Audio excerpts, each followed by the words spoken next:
नमस्कार दोस्तों, मेरे YouTube चैनल सांसारिक कहानियों में आप सभी का स्वागत है। आज की कहानी लेकर आ रहा हूँ मीनू कंडोलू बीच पर क्या हुआ। बात उस दिनों की है जब मैं मिलिट्री ट्रेनिंग के लिए 3 MTR मडगांव गोवा गया हुआ था। कुछ दिनों के लिए मिलिट्री अस्पताल पणजी में अपने पेट दर्द इलाज के लिए रुका हुआ था। एक दिन यूं ही मैं अपने एक दोस्त साजन के साथ कंडोलिम बीच की तरफ घूमने निकला था।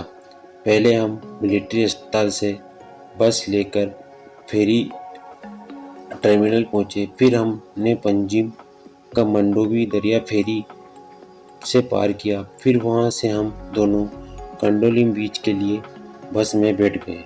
आपको बता दूं कि कंडोलिम बीच पंजिम में 13 किलोमीटर दूर है। साथ ही यह भी बता दूं कि पणजी को ही आम बोलचाल में पंजिम कहा जाता है। खैर, हम बस में सवार हो चुके थे। हम 3 सवारी वाली सीट पर बैठ गए थे। तीसरी सवारी कोई और थी, वह मर्द था, मेरा दोस्त साजन। शीशे की तरफ वाली सीट पर बैठ गया था। मैं बीच वाली सीट पर बैठ गया। अचानक मेरी नज़र हमसे अगली सीट पर बैठी लड़की पर गई। उस पर सिर्फ एक ही सवारी बैठी थी। वह 18-19 साल की लड़की थी। उसका रंग सांवला था।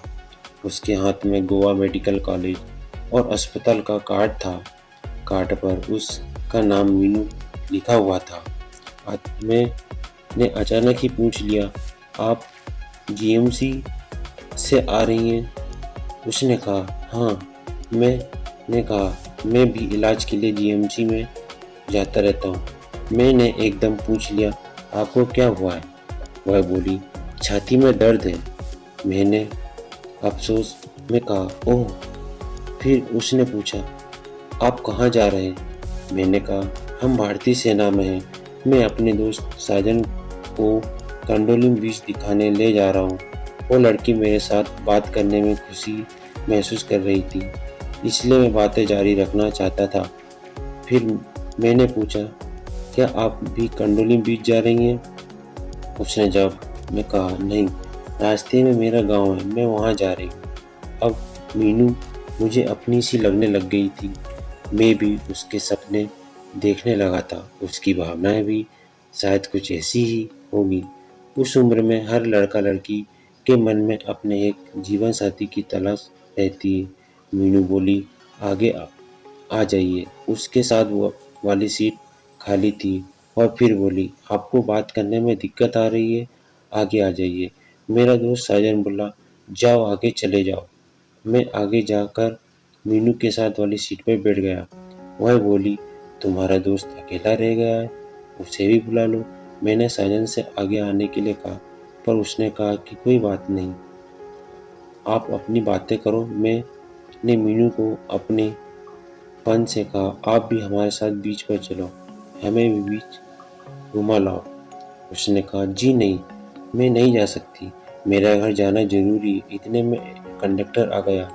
मैंने उससे कहा, 2 टिकट कंडोलिम बीच के और 1 टिकट उसके गांव का नाम मेरे मुंह में ही ले गया।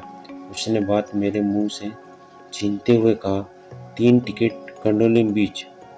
फिर वह मेरी तरफ मुंह घुमाकर बोली, कोई बात नहीं, मैं तुम्हारे साथ ही चलती हूँ, जल्दी वापस आ जाएंगे। मेरी खुशी का ठिकाना नहीं रहा। हम जल्दी कंडोलिम बीच पहुँच गए। हम वहाँ पर घूमे, खाना खाया और इधर उधर की बातें की। मैंने मीनू से पूछा, आपके पिताजी क्या काम करते हैं? उसने जवाब दिया, मेरे डैडी मजदूरी करते हैं, मेरी मम्मी घरों में बर्तन धोने का काम करती है, मैं एक गवर्नमेंट स्टोर पर काम करती हूँ और साथ में बर्तन धोने का काम भी करती हूँ। मीनू ने यह भी बताया कि एक उसकी बड़ी बहन है जो शादीशुदा है और पणजी में अपने पति के साथ रहती है। उसके मम्मी डैडी कोल्हापुर से यहाँ आ बसे हुए हैं। बिना संकोच किए उसने सब कुछ साफ साफ बता दिया था। उस समय मेरी उम्र 23 साल थी और उसकी उम्र 19 साल थी। उम्र का अंतर ठीक था। मैंने पूछा, आप कितना पढ़ी लिखी होगी? उसने बताया कि वह एसएससी पास है। वैसे मेरी पढ़ाई उससे काफ़ी ज़्यादा थी, पर चूंकि हमारे दिल मिल चुके थे इसलिए सब कुछ ठीक लग रहा था। फिर हम एक होटल में कुछ देर के लिए रुके। हम एक हो गए थे, अब हमें लौटना नहीं था।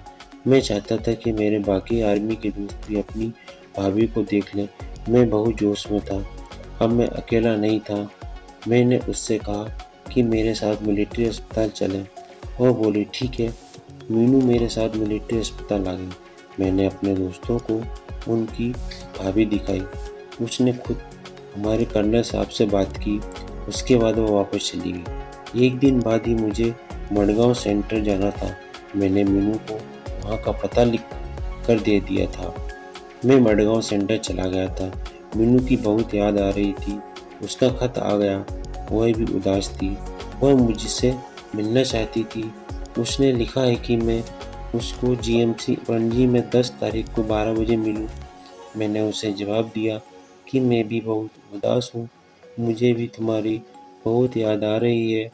मैं जीएमसी पणजी आ रहा हूँ। वह मेरे पैर का ऑपरेशन है। आपसे भी मिल पाऊँगा। उसके आने के एक दिन पहले मेरे पैर का ऑपरेशन हो गया था। मैं वार्ड में भर्ती था। जब उसने मेरा नाम लेकर इंक्वायरी पर पता किया तो स्टाफ ने मुझसे मुझे से मिला दिया। मिलने के लिए उसे कम समय दिया गया था। मैंने उसे बताया कि मैं परमानेंट डिसेबल्ड हो गया हूँ। अब मुझे नौकरी छोड़नी होगी और मजबूरन अपने घर पंजाब जाना होगा। मुझे नौकरी छूट जाने का गम था। मन में बहुत सी बातें घूम रही थी कि बिना नौकरी के मेरा कैसे गुजारा होगा। मीनू को कहाँ रखूँगा, क्या करूँ? वापस अपने घर पंजाब चला जाऊँ या यहीं रहकर कुछ काम धंधा करूँ? वह मुझसे मिलकर जल्दी चली गई। मैं और उदास हो गया था। उसके अगले दिन मैं अपने मडगांव सेंटर चला गया। एक हफ्ते बाद टांगे कटवाने के लिए जीएमसी आया था और टांगे कटवाकर वापस मडगांव सेंटर चला गया था। नौकरी से डिस्चार्ज के कागज तैयार हो गए थे। पेंशन नहीं लगी थी क्योंकि मेडिकल बोर्ड ने डिसेबिलिटी की वजह ट्रेनिंग नहीं लिखी थी। मैं अपने घर पंजाब नहीं जाना चाहता था, जिसके साथ मैं नई जिंदगी बसाने के सपने देख रहा था। उसे कैसे छोड़कर जाता? नौकरी छोड़कर गरीब माता पिता को कैसे मुंह दिखाता? पैसे से हाथ खाली थे। कोई छोटा मोटा कमरा या घर भी तो किराए पर नहीं ले सकता था। सेहत भी ठीक नहीं थी, जिस वजह से कोई काम भी नहीं कर सकता था।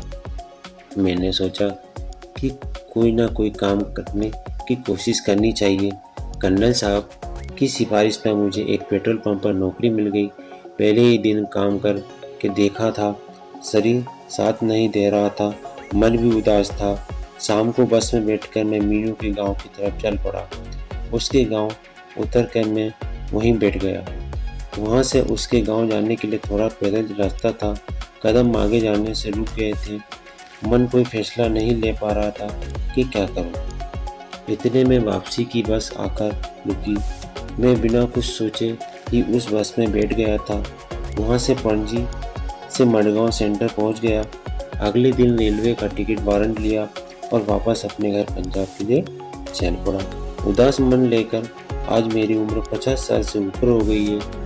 उसको मैं एक पल के लिए भी नहीं भूल पाया हूँ। मीनू के साथ बिताया एक एक पल मुझे ऐसे याद रहता है जैसे कल की ही बात हो।